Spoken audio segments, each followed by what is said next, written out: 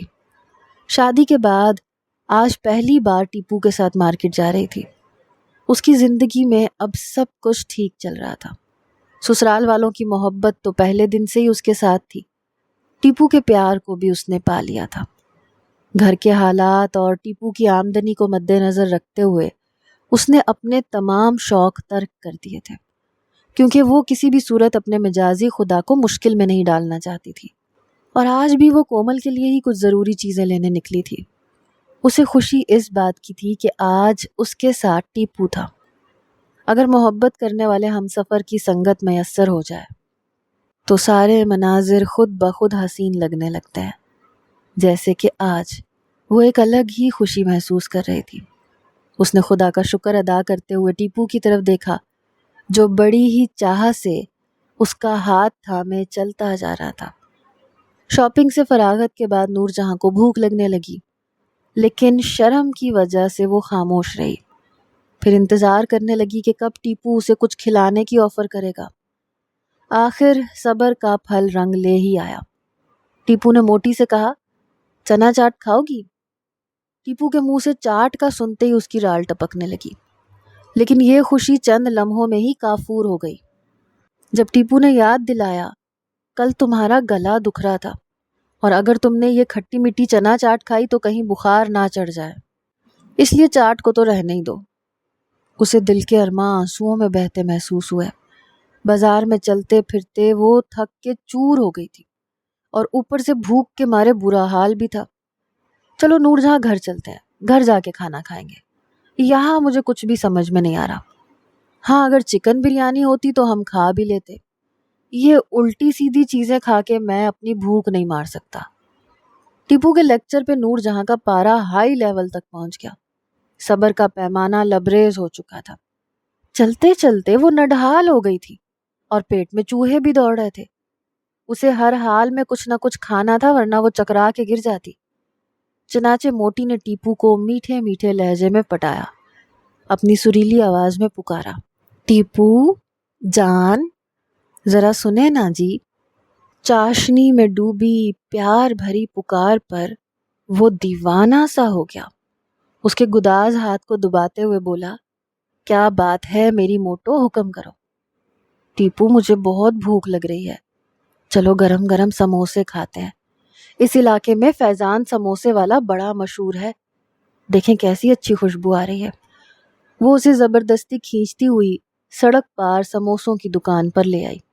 وہاں اور بھی عورتیں لڑکیاں پلیٹیں بھر بھر کے سموسے کھائے جا رہی تھیں۔ گرم تیل میں بل کھاتے خوشبودار سنہری سموسے ہر آنے جانے والوں کے قدم روک رہے تھے۔ ٹیپو کی زندگی میں یہ پہلا موقع تھا، یوں سڑک کے کنارے عورتوں لڑکیوں کے جھرمٹ میں ندیدوں کی طرح سموسے کھانا۔ وہ بیچارہ انکار کرنا چاہ رہا تھا، مگر نور جہاں کو دیکھتے ہوئے چپ ہو گیا۔ نور جہاں سموسوں کا بول چکی تھی۔ 10 سموسے پلیٹ بھر کر اس نے اپنے لیے آرڈر کیے تھے۔ شاید بھوک کے باعث وہ 10 سموسے کچھ ہی دیر میں تقریباً 1 پاؤ چٹنی کے ساتھ ڈکار گئی تھی۔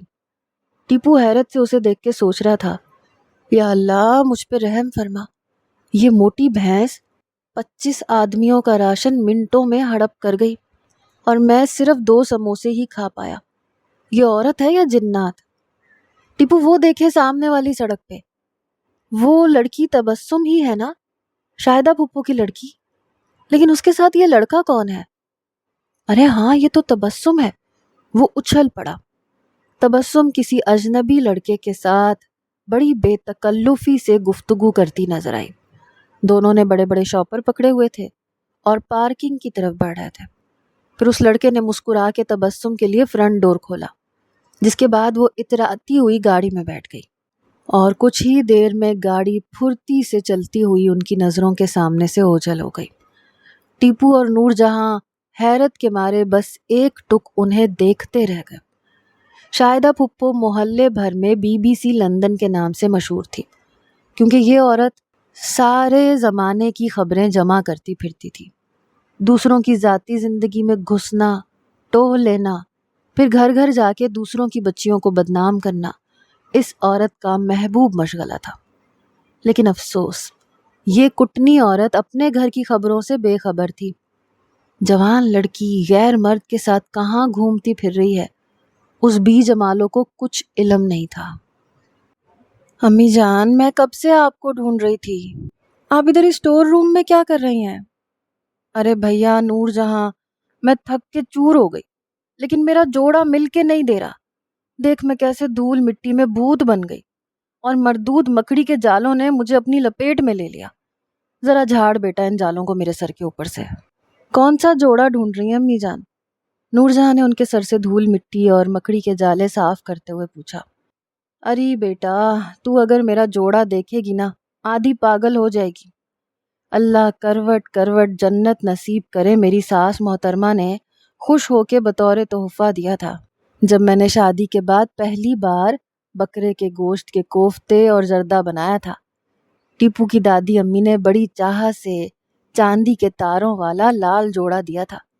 چھوٹی سی قمیض تھی گھٹنوں تک کی، اور موتیوں سے بنی زپ بھی لگی ہوئی تھی، بڑے بڑے پائنچوں کی گھیر دار شلوار، سنہری بنارسی دوپٹہ جس پہ یہ چوڑی چوڑی کرن لگی ہوئی تھی۔ بھیا آج کل اس مہنگائی کے دور میں پتلی سی کرن لگوانے کی کسی کی اوقات نہیں ہے۔ نور جہاں بیٹی، جب میں نے نہا کے وہ جوڑا پہنا تھا نا، اللہ جھوٹ نہ بلوائے، خدا کی قسم شاہدہ سمیت سارے سسرال والے جن بھن کے خاک ہو گئے تھے، اور حیرت کے مارے اپنی انگلیاں دانتوں تلے دبائے بیٹھے تھے۔ دعا کر نور جہاں وہ جوڑا مجھے مل جائے، کب سے صندوق کھولے بیٹھی ہوں، سوچ رہی ہوں کومل کی بارات میں پہن لوں گی، پھر دیکھیو تو کیسا سسرال سارا جل کے خاک ہوتا ہے۔ یہ لو بھیا جمپر تو مل گئی، وہ خوشی سے تقریباً چلا اٹھی۔ نور جہاں یہ دیکھ میرا جوڑا، اب بتا ہے نا خوبصورت؟ جوڑا دیکھ کر نور جہاں کو بہت افسوس ہو رہا تھا، کیونکہ کئی سال پرانا ہونے کی وجہ سے کپڑے کا رنگ اڑ گیا تھا، جگہ جگہ چھید بھی نظر آ رہے تھے۔ نور جہاں ساس کا دل توڑنا نہیں چاہتی تھی، اس لیے اس نے جوڑے کی بہت تعریف کی، مگر اس کی سمجھ میں نہیں آ رہا تھا کہ وہ کس طرح سے صبیحہ بیگم کو یہ جوڑا پہننے سے روکے، کیونکہ وہ بارات میں اپنی ساس کا مذاق نہیں بنوانا چاہتی تھی۔ ایک دم اس کے دماغ میں ایک ترکیب آئی۔ امی جان جائیں، میں آپ سے ناراض ہوں، وہ لاڈ سے بولی۔ آپ نے مجھے تو کبھی چاندی کے تاروں والا جوڑا نہیں دیا، کیا آپ کو مجھ سے محبت نہیں؟ بہو کے منہ سے شکوہ شکایت سن کر وہ گھبرا اٹھی، پریشان ہوتے ہوئے بولی، یہ کیسی باتیں کر رہی نور جہاں، تجھ پہ تو میری جان قربان میری بچی۔ امی جان مجھے آپ کی جان نہیں چاہیے، مجھے تو بس یہ چاندی کے تاروں والا جوڑا چاہیے، کیا یہ دے سکتی ہیں آپ مجھے؟ ہائے کیوں نہیں میری بچی، تو نے ہمارے لیے وہ سب کیا ہے جو ہمارے اپنے نہ کر سکے، یہ جوڑا چاہیے تجھے؟ بس اتنی سی بات پہ مجھ سے ناراض ہو رہی ہے؟ لے چاندی کے تاروں والا جوڑا آج سے تیرا ہوا۔ یہ کہتے ہوئے صبیحہ بیگم نے اپنی بہو کو گلے سے لگا لیا اور بھرائی ہوئی آواز میں کہا، بیٹی مجھ سے کبھی ناراض مت ہوئی ہو۔ صبیحہ بیگم کو روتا دیکھ کے وہ بھی رو پڑی۔ اس کا مقصد ساس کو تکلیف دینا نہیں تھا، بلکہ وہ انہیں شرمندگی سے بچانا چاہتی تھی۔ اچھا امی روئے نہیں، میرے کمرے میں چلیں۔ وہ ساس کو چمکار رہی تھی، ان کی آنکھوں سے بہتے آنسوؤں کو صاف بھی کر رہی تھی۔ کمرے میں آنے کے بعد نور جہاں نے اپنی الماری کھولی، نہایت ہی خوبصورت ساڑی نکال کر ساس کی طرف بڑھا دی۔ امی یہ میری طرف سے آپ کے لیے تحفہ ہے، اور اگر آپ کومل کی بارات میں یہ ساڑی پہنیں گی تو مجھے بہت خوشی ہوگی۔ سلک کی گلابی رنگ کی ساڑی پر نہایت ہی نفاست سے سنہری موتیوں کی نازک سی بیل لگی ہوئی تھی۔ ساڑی دیکھتے ہی صبیحہ بیگم کی آنکھیں چندیا سی گئی۔ کچھ شک نہیں، ساڑی بہت مہنگی تھی۔ نہیں نور جہاں، یہ ساڑی تیرے جہیز کی ہے بیٹا، اور ابھی تک تو نے باندھی بھی نہیں، یہ نئی ساڑی میں کیسے لے سکتی ہوں؟ وہ ہچکچائی تھی، لیکن نور جہاں نے اپنی قسم دے کے زبردستی ساڑی ان کے سپرد کر دی۔